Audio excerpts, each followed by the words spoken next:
안녕하세요. 나는 교회 조용미 목사입니다. 세상을 사는 그리스도인, 하나님께서 주신 환상을 바라보며 세상의 별이 된 다니엘처럼 이라는 책을 이번에 출간하게 돼서요. 이번에 이 책과 관련해 가지고 한 30분 정도 여러분과 같이 이야기하는 시간을 가지려고 합니다. 세상을 사는 그리스도인이라는 제목이고요. 다니엘서를 강해한 내용입니다. 제가 지었고요. 조이북스에서 출간이 됐습니다. 표지가 되게 예쁘죠. 이 표지는 그냥 이렇게 만들어진 표지가 아니고요. 제가 좋아하는 한 그림에서 나왔습니다. 요 그림인데요. 네, 브리튼 리비에르라고 하는 분이 왕에게 대답하는 다니엘이라고 하는 제목으로 이런 작품을 그렸는데요. 제가 보기에 성경에 나와 있는 다니엘과 관련된 다니엘서 6장 사자굴 이야기를 가장 성경적으로 풀어낸 분이 아마 이분이 아닐까, 또 이 그림이 아닐까라는 생각을 합니다. 일단 다니엘이 굉장히 늙은 모습으로 이렇게 등장하고 있고요. 나이가 많이 드셔서 머리도 좀 부족하시고 또 머리도 휘어져 있는 모습을 보게 됩니다.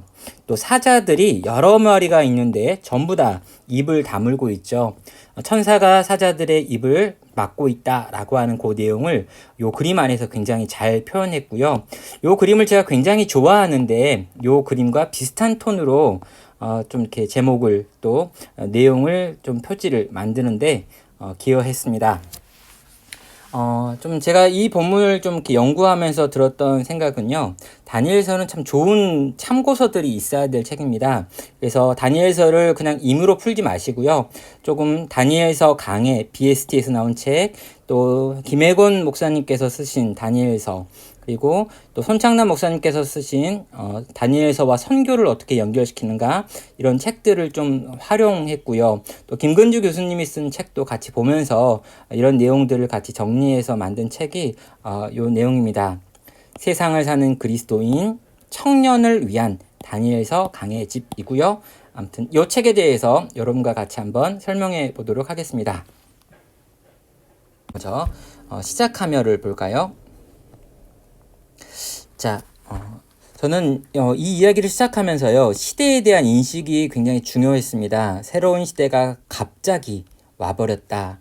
그러면서 포스트 크리스텐덤 시대라고 하는 새로운 시대에 대한 해석을 하고 있는데요. 그 이전의 시대가 크리스텐덤 시대라고 불려지고요. 이 크리스텐덤 시대가 한국 교회가 지난 세월 동안 누렸던 특권적 지위에 대한 내용으로 이해했습니다. 그런데 이런 특권적 지위를 잃어버린 시대, 그것을 포스트라고 해가지고 이제 새로운 시대라고 규정을 하고요. 이러한 시대 속에서 다니엘서가 가장 주요한 책이다라고 하는 메시지로 이 본체 전체 이야기를 시작을 했습니다. 이렇게 포스트 크리스텐덤 시대가 돼서 기독교가 밀려나고 그리스도인들에 대해서 세상이 이렇게 억압하는 구조가 될 때 성도가 선택할 수 있는 길은 크게 세 가지가 있습니다. 첫 번째는 세상과 분리되는 신앙이고요. 두 번째는 세상과 하나가 되어버리는 신앙, 세속화되어버리는 신앙을 말합니다. 그래서 이런 분리와 세속화, 이 둘의 길이 아니라 세 번째 제3의 길이 우리가 걸어가야 될 길이라고 이야기하는 거죠. 세상을 살되 세상에 선을 긋는 신앙의 길, 이것이 우리가 걸어가야 될 길이다. 그런데 이 길을 누가 가장 잘 보여주었는가? 바로 다니엘이다라고 하는 겁니다. 그래서 다니엘서는 오늘날 이 시대에 가장 적절한 본문이다라고 하는 생각을 갖고 있고요. 이러한 가장 적절한 본문이 누구에게 들려지면 좋을까라고 생각할 때 나중에 보는 청년이라고 하는 대상으로 좀 한정을 해봤습니다. 일단 전체적으로 다니엘서의 구조를 좀 보면은요. 1부와 2부로 나눌 수가 있고요. 1부에서는 1장부터 6장까지 있는 내용으로 다니엘과 세 친구의 영웅적인 신앙의 삶에 대한 이야기를 기록합니다. 또 2부에서는 이런 영웅적인 신앙의 삶을 가능하게 했던 네 가지 환상, 이 꿈에 대한 이야기들이 나오고 있다라고 해석을 하고요. 1장부터 6장까지 그리고 7장부터 12장까지가 바로 이 1부와 2부를 나누고 있습니다. 근데 제가 고민하고 있는 주제, 문제의식은요, 이 다니엘서 이 설교가 주일 학교에서 대표적으로 다니엘과 세 친구가 왕의 어떤 음식을 먹지 않는 장면, 그리고 또 다니엘의 세 친구가 풀무불에 들어가는 장면, 그리고 다니엘이 사자굴에 들어가는 장면, 이 세 가지 정도 장면 외에는 다니엘서가 설교되지 않는다라는 것을 알게 되었고요. 또 특별히 우리가 7장부터 12장까지의 내용, 그러니까 2부에 해당하는 부분에 대해서 설교하거나 가르치는 경우가 거의 없다라고 하는 걸 알게 됐습니다. 그래서 이런 다니엘서 자체는 굉장히 중요한데 이 이야기를 왜 이렇게 하지 않을까라고 하는 고민이 있었고요. 관련해 가지고 제가 이것들을 정리해 가지고 개간 강의를 2014년도에 한 적이 있습니다. 그래서 2014년도에 제가 분당 우리 교회에 있을 때 장년들을 대상으로 했던 강의가 있는데 이 링크에 들어가시면 여러분이 한번 보실 수 있고요.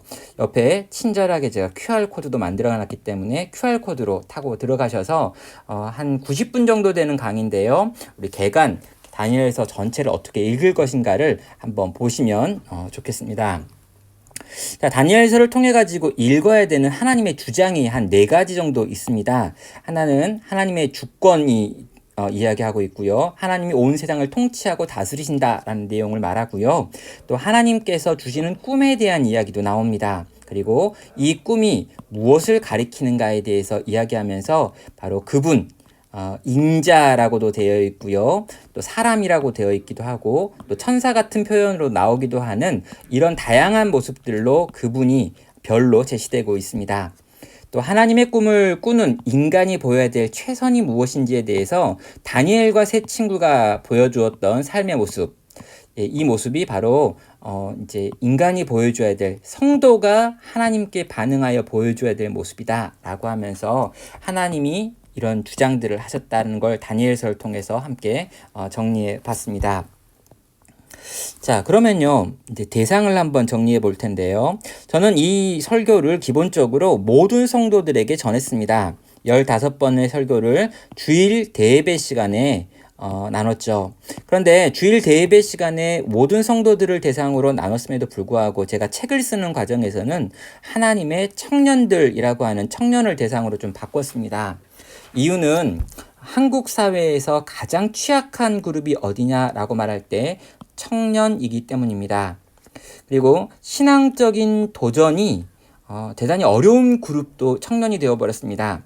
청년들에게 믿음으로 살라 라고 말하기가 너무나 어려워졌다는 거죠.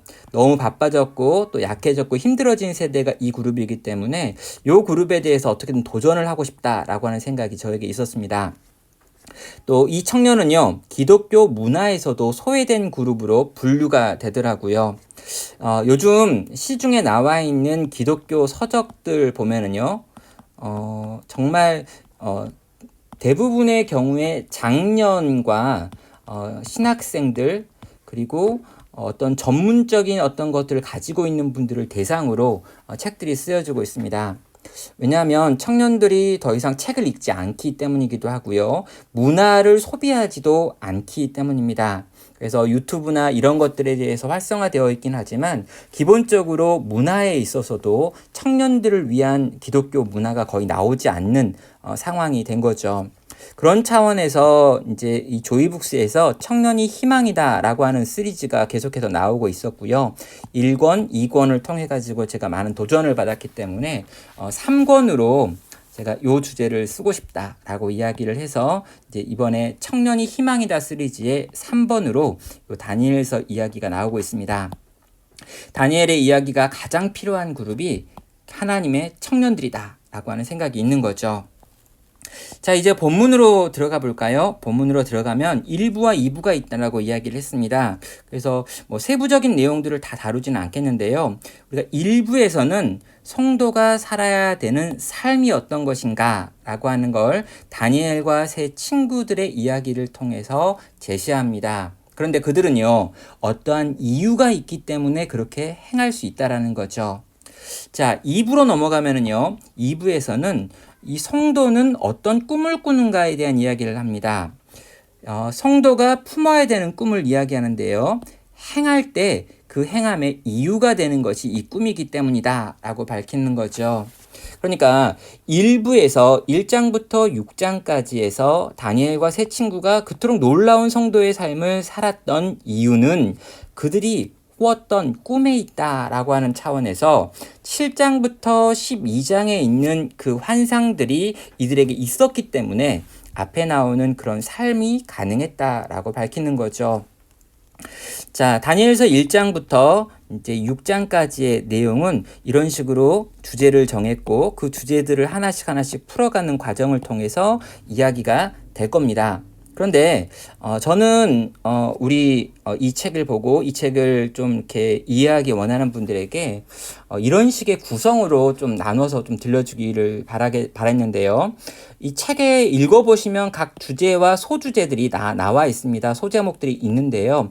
이 소제목들을 보면서 일관성을 찾기는 좀 어려우세요. 그래서 제가 소주제들을 카테고리를 좀 나눠가지고 이렇게 세 가지로 나눠봤습니다. 각 본문에는요, 세상에 대한 묘사, 또 세상이 가지고 있는 여러 가지 성격에 대한 규정들이 나옵니다. 그러니까 모든 각 장에 세상이 어떠한가에 대한 내용이 있다는 거죠. 또 하나님은 이런 세상 속에서 지금 뭘 하고 계시는가에 대한 이야기들이 각 장에 다 나와 있어요. 그리고 마지막으로요, 성도인 다니엘과 세 친구가 과연 어떤 행동을 하고 어떤 말을 하는지에 대한 내용이 나옵니다. 그래서 제가 색깔로 좀 구분을 했는데요. 하나님에 대해서는 이 보라색으로 이렇게 표시를 했고요.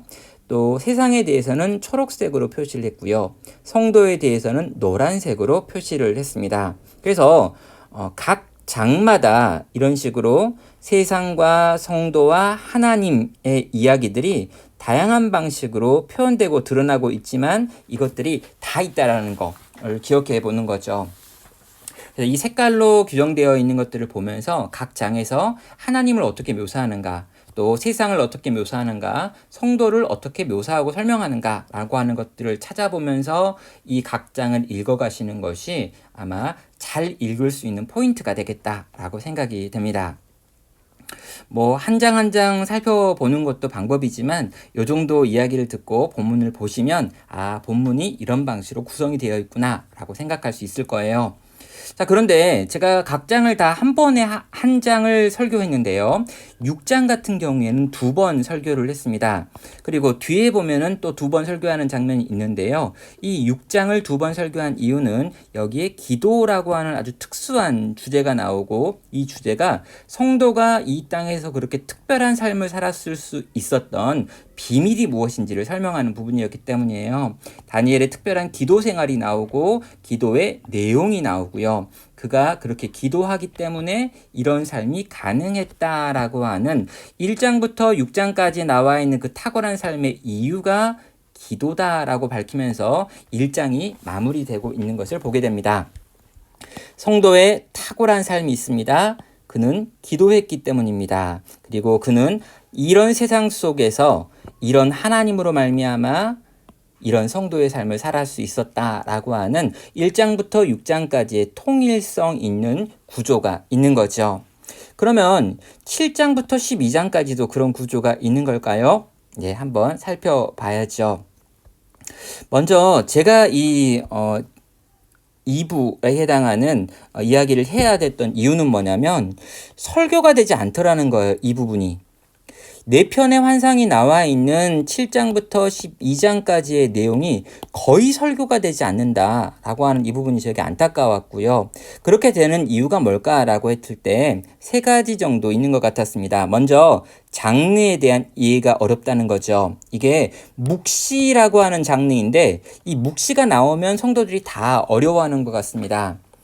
성경의 대표적인 묵시가 다니엘서이고요. 또 에스겔, 스가랴가 구약에 있고요. 신약에 가면 요한계시록이 있습니다. 그런데 이렇게 다니엘이나 에스겔이나 스가랴 또 뒤에 나와 있는 계시록 같은 본문들에 쓰여지는 묵시라고 하는 유대인들이 가지고 있는 이 독특한 장르가 우리로 하여금 접근을 어렵게 하는 부분이 있습니다. 그래서 이 장르에 대해서 조금만 이해하면 이게 어렵지 않은데 라는 생각이 들어서 이 장르에 대한 설명을 할 거고요. 또 이단들이 이 부분에서 무리하게 해석하여서 종말론을 끌어들이는 부분들이 있습니다. 그래서 이단들이 늘 이걸 사용하다 보니까 전통 교회에서는 잘 다루지 않는 부분이 있구나 라는 생각도 들었고요. 마지막으로는 이 묵시로 되어 있는 7장부터 12장에 있는 내용들을 적용하는 게 쉽지가 않습니다. 그리고 어떻게 설교하느냐에 따라서 다르긴 하지만 이걸 가지고 감동을 받거나 어떤 이렇게 참 이게 이 설교자가 누려야 되는, 또 성도가 설교를 들으면서 경험하게 되는 그런 종류의 느낌을 얻기가 쉽지 않은 부분들이 있다는 거죠. 그러다 보니까 이제 이 설교가 잘 되지 않는 본문들이 이 7장부터 12장이 되는 것 같습니다. 그런데요, 저는 이 본문들이 반드시 설교되어야 한다라고 확신합니다. 왜냐하면 기본적으로 이 본문도 하나님의 말씀이기 때문인 거죠. 그리고 하나님께서 이 말씀을 드러내셨다면 우리 역시 이 말씀을 알기 위해 노력해야 합니다. 또 하나는요, 1장부터 6장까지 나와 있는 다니엘과 세 친구의 삶이 가능했던 이유가 바로 이 환상이기 때문입니다. 꿈이 있었고 환상이 있었기 때문에 이 환상과 꿈이 그들로 하여금 기도하게 했고요. 그들로 하여금 우상에게 절하지 않게 했고 놀라운 삶을 가능하게 만들었다는 거죠. 그런 의미에서 어떻게 살았느냐에 대한 이야기를 1장부터 6장부터 했다면 그런 삶이 가능했던 이유가 바로 이 꿈들이다 라고 하는 걸 말하는 게 7장부터 12장에 있는 내용이기 때문에 7장부터 이 12장까지의 내용, 이 후반부 2부에 해당하는 부분 역시 우리가 반드시 알아야 합니다. 그러면 이제 각 장을 또 볼까요? 그런데 여러분, 이 4개의 환상이 나와 있는 7장부터 12장까지의 내용 역시 비슷한 구조가 있습니다. 세상과 하나님과 성도, 세상과 하나님과 성도, 또 하나님과 세상과 성도, 세상과 성도와 하나님, 세상과 하나님과 성도라고 하는 방식으로 앞에서 그 1장부터 6장까지에 나와 있던 구조와 유사하게 7장부터 11장까지도 비슷한 흐름이 있다라고 하는 걸 기억하시는 게 필요하죠. 그러니까 묵시라고 해가지고 아주 새롭고 아주 요상한 게 아니고요. 기본적으로 세상을 설명하기 위한 환상들이 있고요. 그 속에서 하나님은 뭘 하시는지에 대한 환상들이 있고요. 그런 다음에 그 속에서 성도는 어떻게 살아야 되는지에 대한 이야기들이 나와 있다는 겁니다. 그래서 우리가 묵시를 읽을 때 너무 두려워하지 말고요. 그 안에 들어와서 이런 구조 안에서 어떤 이야기를 하려고 하는가 라는 걸 큰 틀에서 보시면 어렵지 않게 본문을 읽고 또 이해도 가능할 겁니다. 여기서 좀 중요한 부분은요, 이 묵시를 해석하는 데 있어서 역사가 굉장히 많이 등장합니다. 특별히 고대 근동 지역의 역사가 나오고요. 제국의 역사가 나옵니다. 근데 이건 일반 제국의 역사이기 때문에 역사적인 지식이 필요한 부분이 있는 거죠. 또 하나 우리가 알아야 될 것 중에 나오는 게 이 환상, 이 묵시를 어떻게 풀어야 되는가에 대한 내용인데요. 제가 앞부분에 있었던 QR코드에서 개관 설교 때 좀 묵시와 이런 부분 장르에 대한 이해를 가르치고 있긴 한데, 묵시를 1대1로 현실에 대응하는 무엇과 연결시키지 마시길 바랍니다. 묵시를 그 당시 유대인들이 가지고 있는 상징들을 어떻게 사용하는지를 좀 살펴보면서 읽어야 되고요. AD가 아니죠. BC 6세기 또 BC 2세기라고 하는 요 시대 안에서 읽어야 될 필요가 있습니다. 그러니까 다니엘이 살았던 시대, 그리고 우리가 여기서 말하는 하시딤이라고 하는 독립운동이 일어났었던 시대에 이 본문들이 어떻게 해석되었는지 이 상징을 좀 살펴봐야지 본문을 정확하게 이해할 수 있어서요. 제가 이 책을 정리하는 과정에서 설교 속에서는 그런 내용을 최대한 기록하고, 조금은 딱딱하고 어렵지만 이 뒷부분에서 그런 역사와 상징에 대한 해석들을 하려고 노력을 했습니다. 왜냐하면 많은 이단들이 여기서 나오고요. 시한부 종말론도 여기서 나오고요. 다양한 종류의 잘못된 가르침들이 이 안에서 나오기 때문에 그런 부분을 조금 딱딱하지만 설명하는 부분들이 있습니다. 그리고 중간에요, 9장에 보면은 9장 역시 2번 강의를 하고 있는데 2번 할 때 또 한 번이 기도에 대한 내용이 나옵니다. 주의 얼굴빛을 우리에게 비춰주십시오 라고 말하며 하나님의 뜻의 성취를 위해서 우리는 기도해야 된다. 하나님의 동역자라고 하는 생각이 나옵니다. 그러면서 기도의 내용이 나오죠. 그래서 앞부분에서 우리가 기도회를 이야기하면서 기도의 내용을 하나님 나라를 소망하고 하나님의 약속을 신뢰함으로 기도했다라고 하는 내용이 나와 있다면 뒷부분 9장에서도 나를 죄인들과 동일시하는 것들, 그리고 징계가 합당함을 고백하는 것들과 동시에 하나님의 임재의 회복을 구하는 기도를 하더라라고 하는 걸로 끊임없이 다니엘이 또 성도가 기도해야 될 내용이 무엇인지를 이 두 편의 특별한 메시지를 통해서 다니엘서는 우리에게 제시하고 있습니다.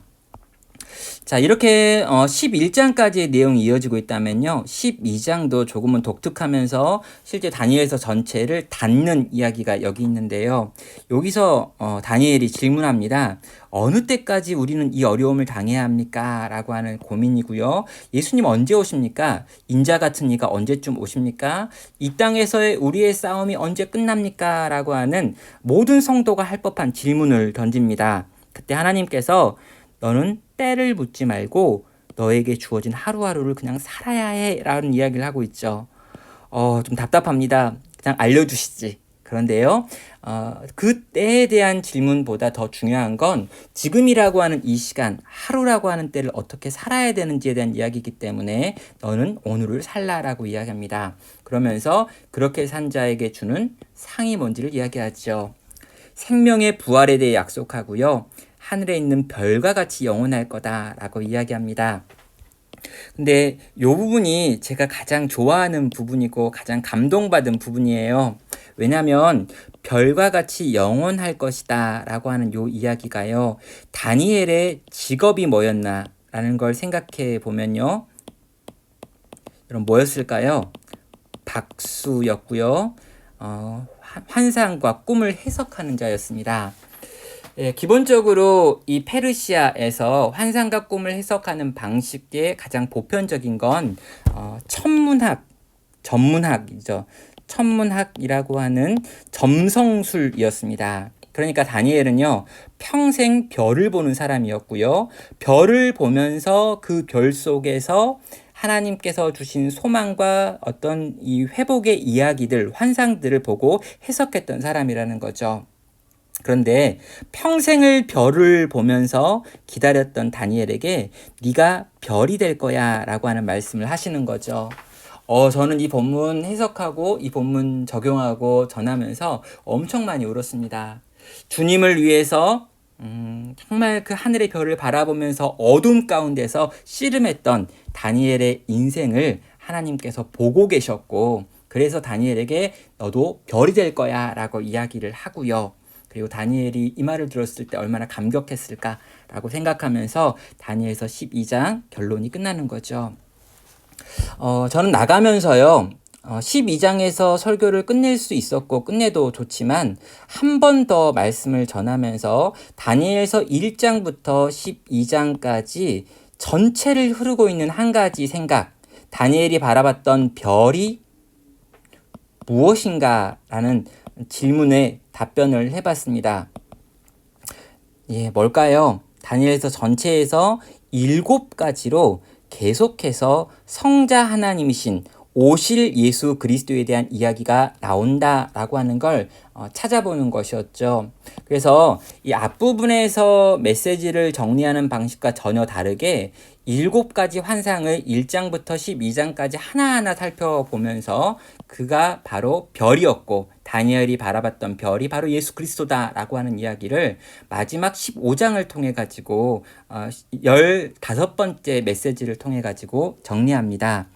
그 별, 예수 그리스도를 바라봤던 다니엘과 다니엘을 통해서 그 별을 보게 되는 우리에 대한 이야기를 합니다. 그리고 오늘이라는 이 시간 그 별이 드러내는 성도, 그 별을 나타내고 보여주고 또 들려줄 수 있는 성도가 될 것에 대해서 마지막으로 권하고 또 나누고 있죠. 예, 그 별을 만나야 합니다. 그리고 그 별의 인도함을 받는 우리가 되어야 합니다. 또 우리를 통해서 그 별이 들려지고 보여져야 합니다. 자, 1장부터 12장까지 전체 내용을 이런 방식으로 정리를 했습니다. 그래서 요 내용 들으시고 또 제가 여기 QR코드 박아놨는데요. 요거 잘 활용하시면 너무너무 좋을 것 같고요. 그런 다음에 요 책을 어떻게 활용하면 좋을지 활용 가이드를 제가 간단하게 한번 만들어 봤어요. 이 책을 어떻게 활용하면 좋을지. 자, 혼자 읽는 분을 대상으로요. 제가 혼자 어떻게 하면 잘 읽을까 고민하다가 가이드북을 활용하면 좋겠다라고 생각을 해서요. 출판사에 요청을 해서 가이드북이 만들어져 있습니다. 질문지들을 좀 모았는데요. 질문지의 내용을 좀 바꿔서 책에 이미 들어와 있는 질문지 말고 가이드북을 PDF 파일로 만들어서 나눠드리려고 하고 있어요. 사용해서 읽으시면 좋겠습니다. 보실 때 세상에 대해서 어떻게 묘사하고 있는지를 살펴보고요. 그것을 오늘과 한번 연결해 보면서 읽으십시오. 그러니까 여러분 책을 읽을 때 그냥 읽지 말고 싸우면서 읽은, 도전하면서 공격적으로 읽어보라고 지금 말하고 있는 거예요. 또 다니엘서에 나타나 있는 하나님, 특히 성자에 대한 내용인데요. 이 하나님을 어떻게 묘사하고 있는가, 설명하고 있는가라고 하는 걸 정리하면서 읽어보십시오. 구약에 나와 있는 그리스도가 얼마나 많이 나타나 있고 다양하게 나타나 있고 그것을 통해서 어떻게 설명하고 있는지 찾아볼 수 있는 거죠.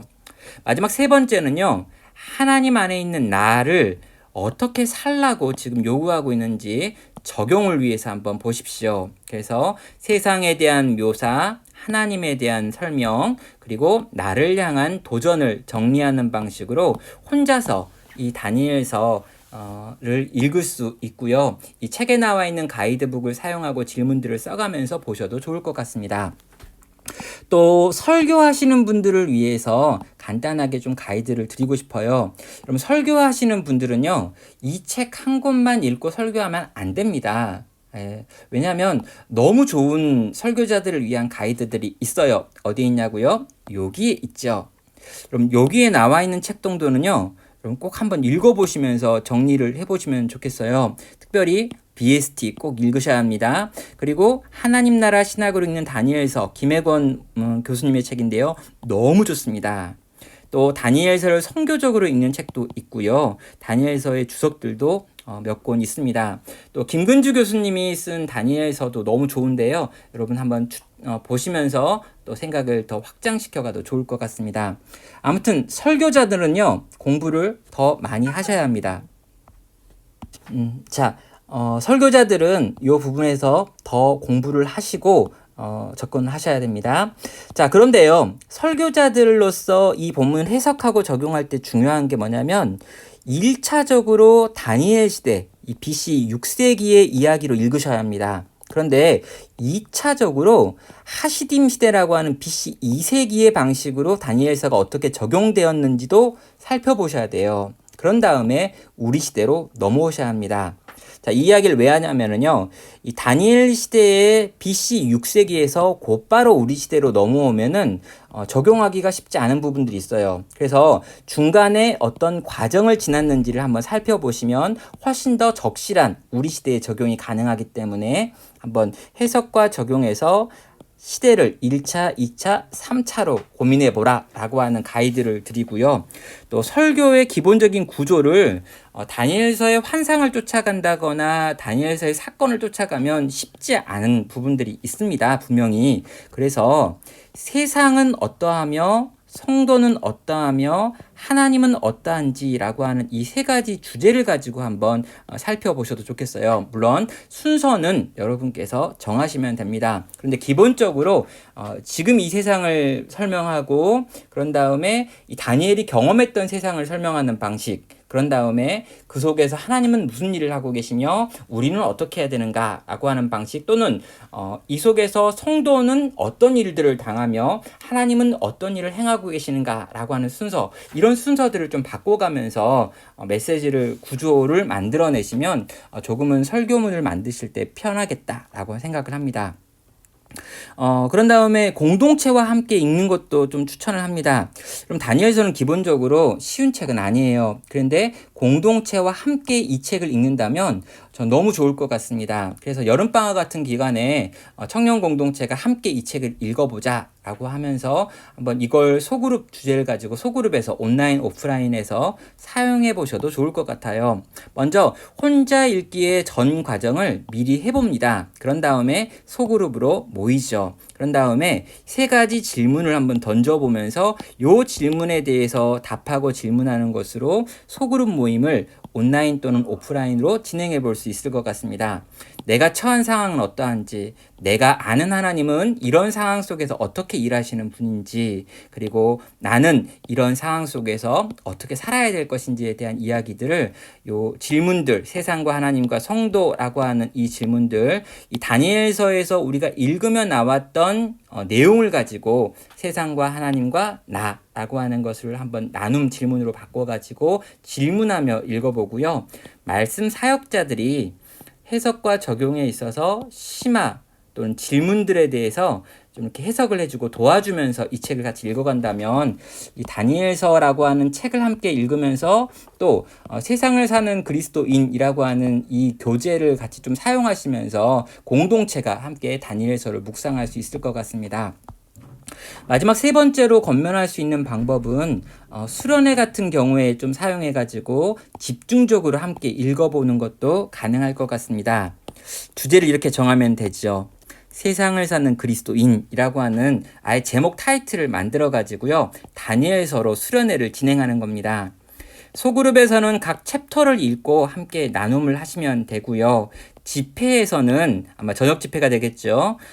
말씀을 전하는 설교자가 성도의 삶을 1부에서 성도의 꿈을 2부에서 그래서 핵심들을 정리해가지고 두 편의 강해 설교를 준비하셔서 1부와 2부, 다니엘서 1장부터 6장까지, 7장부터 12장까지를 두 편의 설교로 만들어가지고 강해할 수 있습니다. 그리고 주제 특강도 정해져 있죠. 6장과 9장에 나와 있는 기도 어떻게 할 것인가, 또 돈, 권력, 문화, 또 세계관이라고 하는 주제로 세상을 어떻게 이해할 것인가 라고 하는 세계관 강의도 가능합니다. 또 종말을 어떻게 바라봐야 되는가라고 하는 종말론과 이단에 대한 특강들을 준비해 볼 수도 있죠. 그래서 저녁 강의 집회 설교를 이렇게 준비하고 특강을 이런 방식으로 준비하고 소그룹을 이런 방식으로 준비하고 또 이런 수련회를 준비하는 과정에서 개인이 뭘 할까에 대한 내용들을 이렇게 준비한다면 저는 수련회로서 이 다니엘서를 또 사용할 수 있는 방법도 가능할 것 같습니다.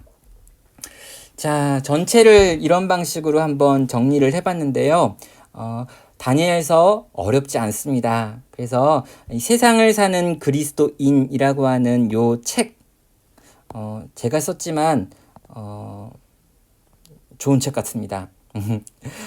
좋은 책인데요.